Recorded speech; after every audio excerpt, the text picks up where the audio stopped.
Mukama yeebazibwe. Mugamba mutya mwenna abali eyo, abali ku online, abali ku TikTok. Mbalamusizaako mu linnya lya Mukama waffe Yesu.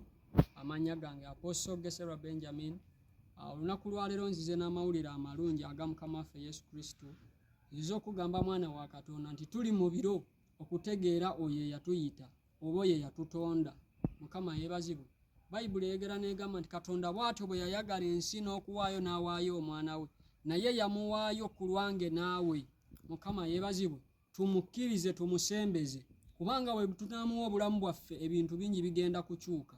Mwana wa Katonda, bino bye biro okkirize Yesu. Tomukkiriza ku lwa muntu mulala, tomukkiriza ku lwa mukwano gwo, wabula mukkirize nga ggwe. Manyi owulidde enjiri, bantu bangi bakugambye, naye bino bibeere ebiseera byo eby'okudda eri Yesu. Bibeere ebiro byo eby'okusembeza oyo gwe eyakumanya, eyakutonda mu kifaananyi kye, mu linnya lya Yesu.